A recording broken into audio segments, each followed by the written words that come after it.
Sobat Sis X, selamat Hari Buku Nasional tahun 2025. Nah, kalian tahu nggak sih kenapa Hari Buku Nasional ini diperingati setiap tahunnya?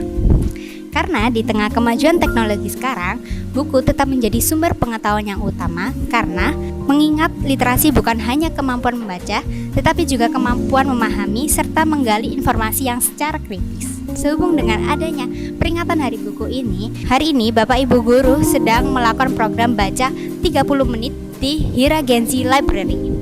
Mau tahu buku apa aja sih yang dibaca Bapak Ibu Guru kita? Yuk! Halo, oke guys, sekarang kita sedang dengan Man of YPMA Vocational High School ini. Ada Pak Habib dan ada Pak Yendra. Kira-kira lagi baca buku apa ini?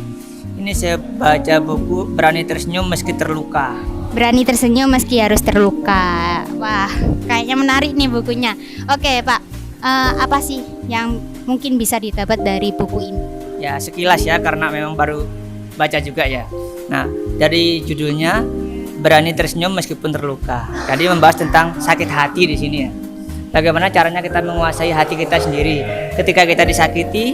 Nah, terutama dalam buku ini ceritakan cenderung sakit hati dalam hal percintaan yang banyak di sini. Ya, misalnya kecewa, ditolak pasangan. Nah, bisa. Itu kan pasti ada rasa sakit hati. Nah, terus kalau sudah berkeluarga diselingkuhin juga bisa. Atau jadi cocok dengan generasi sekarang ya? Iya. Atau persahabatan juga, mungkin dibohongi temannya bisa sakit hati. Nah, jadi menjelaskan bagaimana cara kita menguasai bisa menerima dengan ikhlas. Ya, jadi begitu. Yang saya baca sih masih sebatas ini tadi. Nggak tahu nanti berikutnya nanti. Oke, terima kasih informasinya Pak Yendra. Oke, lanjut di bab Pak Habib yang dimana beliau menjadi idola nih buat anak-anak ya. Oke, sudah baca buku apa nih?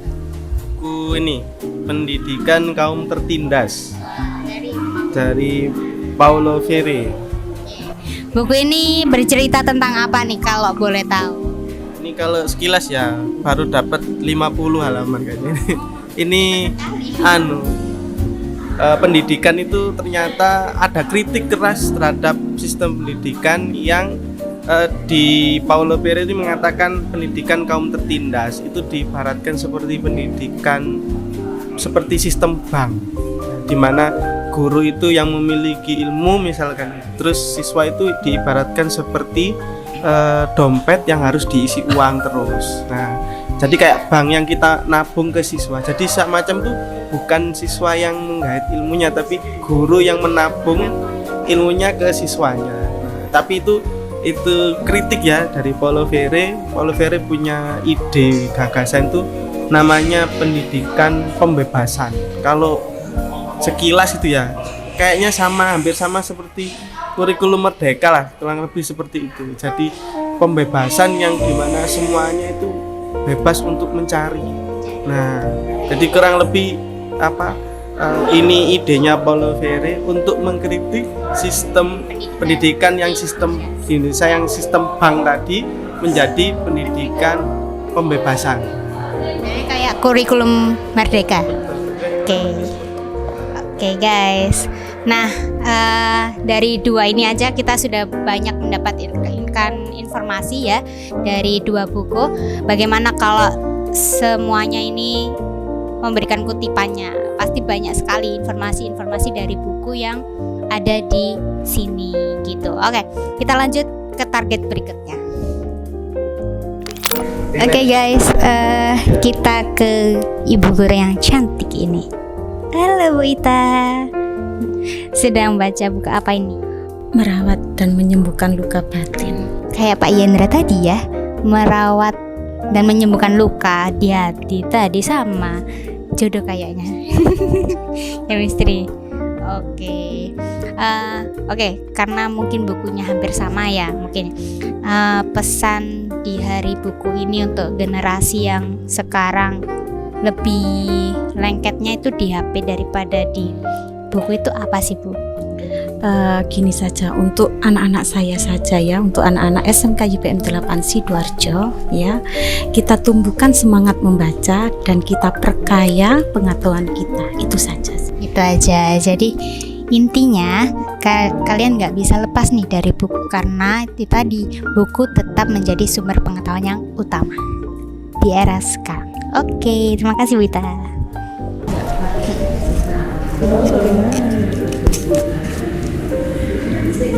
Halo.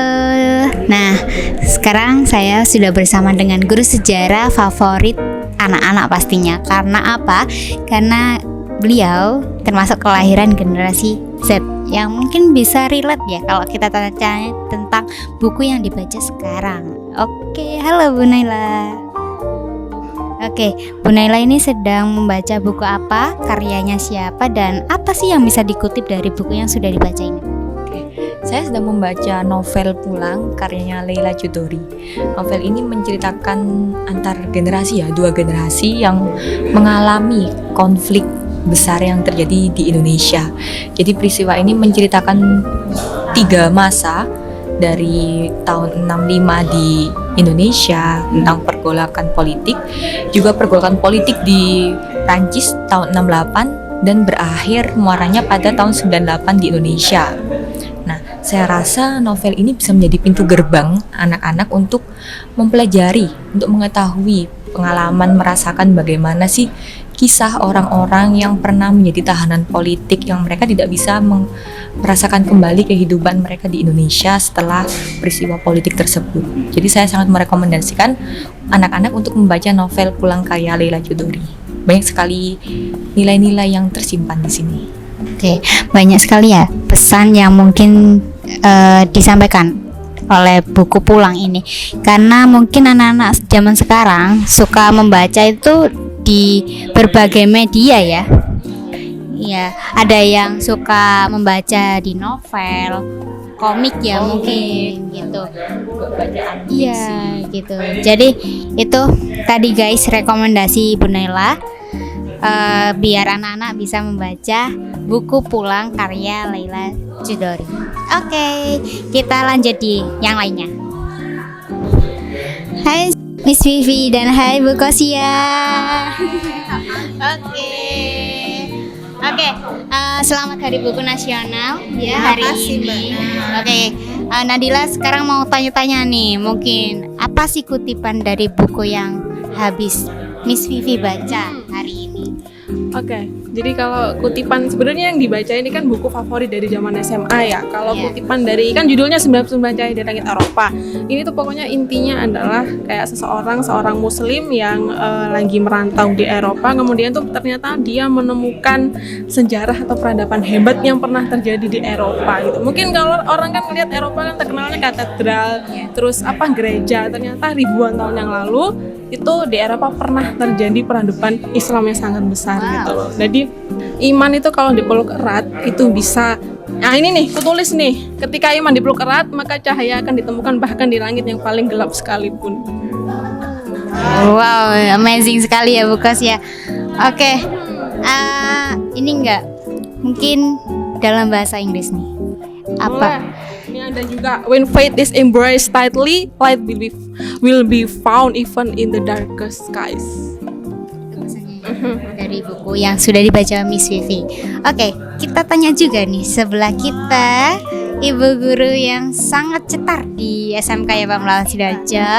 Oke, sekarang saya nggak mau tanya nih tentang kutipan buku, tapi pengen tanya pesan dari Hari Buku Nasional ini untuk generasi sekarang itu gimana sih? Oke, terima kasih Mbak Nat. Karena sekarang ini kan anak-anak serba digital, gadget ya. Jadi secara otomatis kita harus kembali ke buku, kembali dengan pena kita, kembali dengan diary kita. Nah, jadi semuanya kita kembalikan karena buku adalah jendela dunia. Jadi kalau kita ingin menguasai dunia, kuasailah dengan bahasa. Begitu juga kalau kita sama dengan buku itu kita kuasai, maka kita juga bisa menggenggam dunia. Terima kasih. Terima kasih.